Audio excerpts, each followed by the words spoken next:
सांची स्तूपा भोपाल के दिल में एक ऐसा हिस्टोरिकल जेम है जो सिर्फ एक मॉन्यूमेंट नहीं बल्कि एक कहानी है। ये यूनेस्को वर्ल्ड हेरिटेज साइट जिसे एम्परर अशोका ने 3rd सेंचुरी बीसी में बनवाया था। ये स्तूपा उन लोगों के लिए बनाई गई थी जिन्होंने बुद्धा की टीचिंग्स को अपनाया। सांची की ऐतिहासिक इम्पोर्टेंस और यहाँ की शांति ने हमें एक अलग ही अनुभव कराया। तो चलिए इस सफर में हम सांची की खूबसूरती और उसकी कहानी को एक्सप्लोर करते हैं। तो हम सांची स्तूपा अभी आ गए हैं एंड वेदर एक्चुअली इतना भी बहुत अमेजिंग नहीं है, थोड़ा सा धूप है लेकिन स्टिल बहुत अच्छी हवा चल रही है एंड मुझे सामने दिख रहा है सांची स्तूपा। लेकिन ये बात तो है कि यहाँ की जो मेंटेनेंस है ना वो बहुत ज़्यादा है। लॉन से लेकर सिक्योरिटी तक हर चीज़ बहुत ही तरीके से करी गई है यहाँ पे। पीछे दिख रहा होगा आपको एक stupa. This is not the main stupa. जो स्तूपा है वो मेरे को बिल्कुल सामने दिख रहा है, मैं दिखाती हूँ आपको।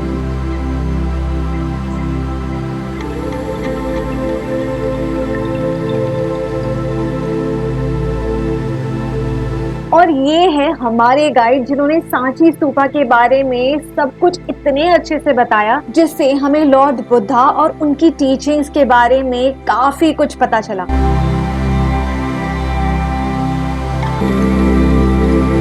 जिन भगवान बुद्ध की अस्थियों पे स्तूप बना है, यहाँ उनके फुटप्रिंट्स हैं, देख रहे हैं। वो कहती है ना सर कि जिसकी हील में होता है व्हील, तो वो अपने लाइफ में रुकता कम और घूमता ज्यादा। कि जंगल जंगल घूमते रहे नॉलेज लेने के लिए और बाद में नगर नगर घूमते रहे नॉलेज देने के लिए। कि पाँव में चक्र है वो रुकने कहाँ देता है। तो ये था उनके पैर चक्र में बहुत सारी चीजें हैं। कुछ चीजें जन्म से साथ आती हैं और बाकी सब कुछ कर्म से आता है। जन्म से तो ये राजकुमार थे ना, कि राजा रॉयल फैमिली में जन्मे, लेकिन बुद्ध तो अपने ज्ञान से ही बने।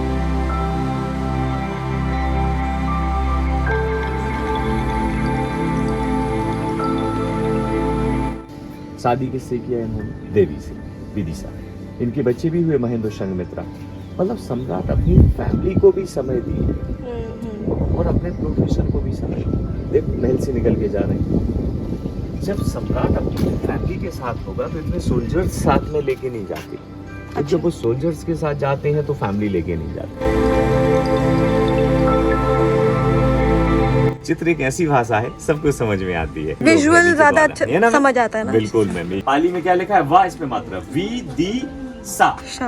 विदिशा का नाम आया है और विदिशा के लोगों ने ही ये पिलर दान किए हैं। क्या लिखते थे मैम लास्ट में नाम के पीछे? दानम। विदिशा के लोगों ने दान किया है। कौन सी भाषा है?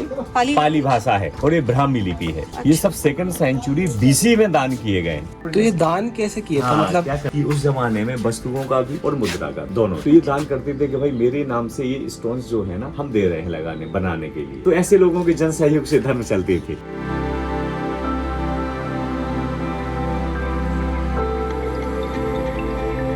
स्तूप बना है पूरा अंदर से भरा हुआ, क्योंकि भगवान बुद्ध की अस्थियां रखी मिट्टी भर दी गई, सॉलिड है।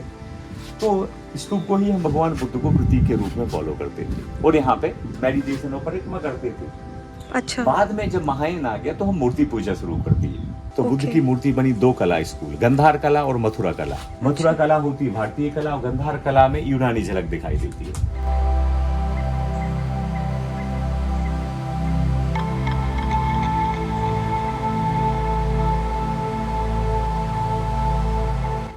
सम्राट अशोक को लेख लिखवाने की इसलिए जरूरत थी कि वो फ्यूचर में उनकी जो भी नियमावली थी, जो भी उनके रूल्स और रेगुलेशन थे, हाँ। वो यहाँ पे फॉलो होते रहे। अच्छा।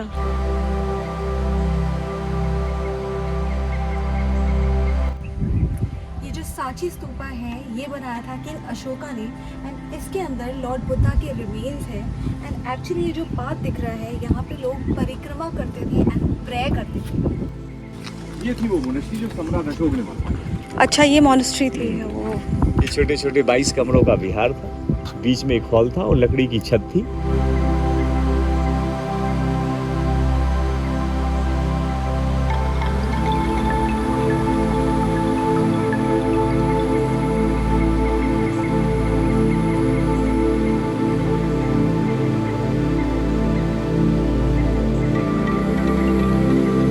जो देख रहे हैं ना ये रुइंस है जो कि पहले मोनेस्ट्री होती थी एंड इस साइड में मॉन्क्स के रहने के लिए क्वार्टर्स थे।